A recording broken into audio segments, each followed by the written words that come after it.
1960s, specifically by the end, the United States was amidst a time period of turmoil and turbulence, characterized by a series of events including Martin Luther King and Robert Kennedy's assassinations, the Tet Offensive during Vietnam War, and the eruption of violence at the Democratic Convention in 1968. By the 1970s, America was tired of the lasting Vietnam War and worn from the chaos, ultimately resulting in a change in American culture. One of these changes began with the counterculture from the 1960s, which would bring the hippies in the late 1960s and the early 1970s. This movement began with the youth and centered in Haight-Ashbury in San Francisco. With the emerging counterculture, sex, drugs, and rock and roll was also popularized. However, the culture died off, although not completely, by the mid-1970s.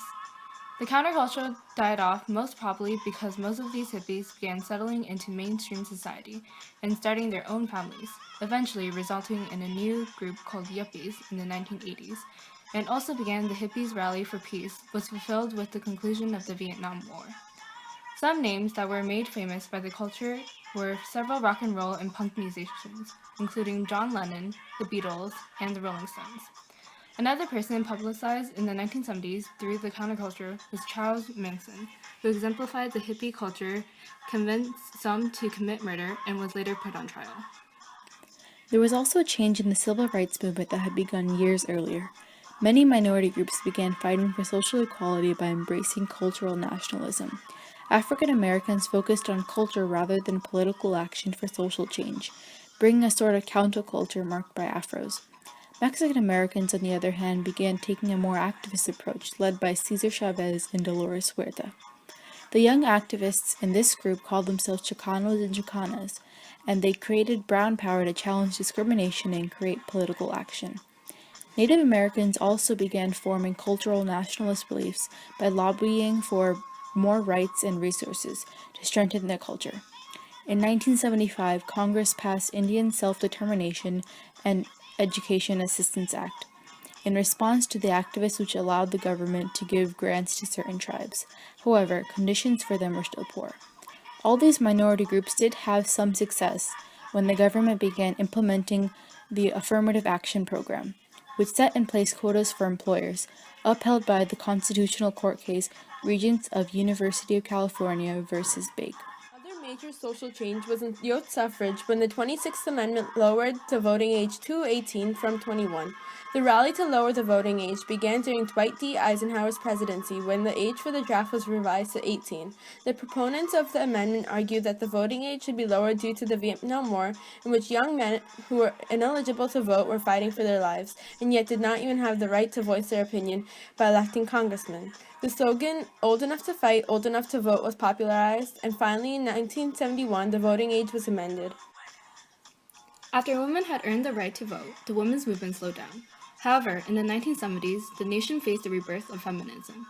This second wave focused largely on sexuality, family, the workplace, reproductive rights, and official legal inequalities.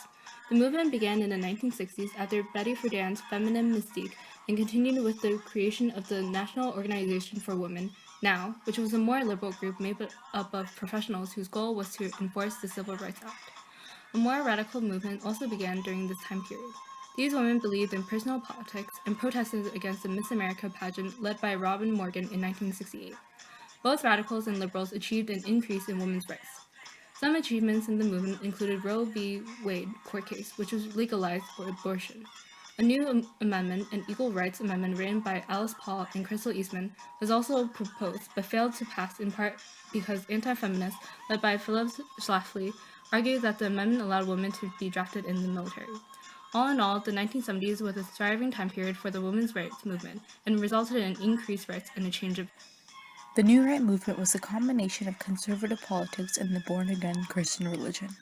This movement was brought in part by the 1964 election candidate Barry Goldwater, who took a more conservative stance in politics.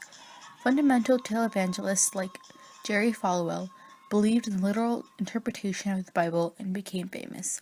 Another important figure was Pat Robertson, who claimed that the Holy Spirit interacted with people on a daily basis and spread his ideas through the Christian Broadcasting Network.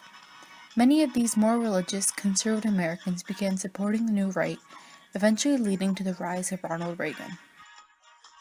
After the failure Offensive in 1968, Americans began opposing the war effort even more.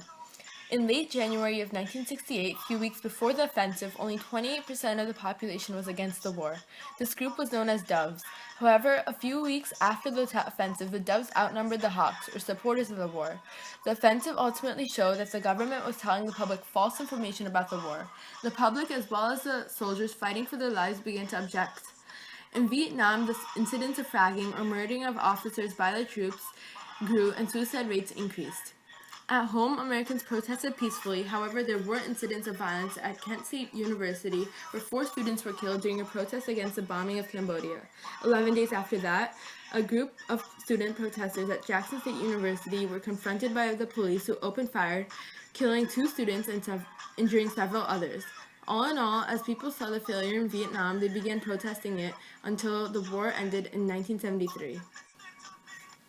Among the shifts in attitudes was the beginning of the environmental movement. From the late 1960s and early on in the 1970s, the United States faced a series of ecological disasters. Although Nixon wasn't big on environmental regulations, public action in the 1970s resulted in changes including a new regulatory agency, the Environmental Protection Agency, and also Council on Environmental Quality, created by the National Environmental Policy Act in 1970. The EPA would end up creating 18 laws to regulate drinking water systems, toxic substances, pesticides, and ocean dumping to protect wildlife. This new understanding of the Earth brought about the first Earth Day on April 22, 1970. However, this movement would end by the beginning of the new decade under Ronald Reagan. As conflict continued in the Middle East, OPEC began an embargo in response to the United States' stance in the Yom Kippur War. In the Six-Day War, U.S. was allied with Israel, who was fighting Egypt and Syria. As a result, in October of 1973, OPEC, a group mostly of Arab nations, issued an embargo on oil against many countries, including the U.S. This caused the price of oil to quadruple, ultimately resulting in dramatically higher prices. The crisis prompted a call to conserve energy, and including measures would set the national speed limit to 55 miles per hour, a strategic petroleum reserve, and the creation of the Department of Energy. The 1970s were also characterized by poor economic conditions, specifically high inflation and high unemployment, known as stagflation. This economic downturn was caused partially by the oil crisis, which drove up prices, but also by inflationary pressure created by both the funding of Vietnam and the Great Society. Because there had never been a situation where both unemployment and inflation were high, the government had no precedent to follow. Although some measures were taken, like Ford's WIN program and Carter's attempt to stimulate the economy, most remedies failed. This lasting economic downturn quickened the United States' transition from an industrial to a service economy and also resulted in migration of people to the Sun Belt in search of jobs. All in all, although the 70s was a time period with hardships and difficulties, social and cultural views that developed would shape the country for decades to come and result in a reform movement brought by conservatism.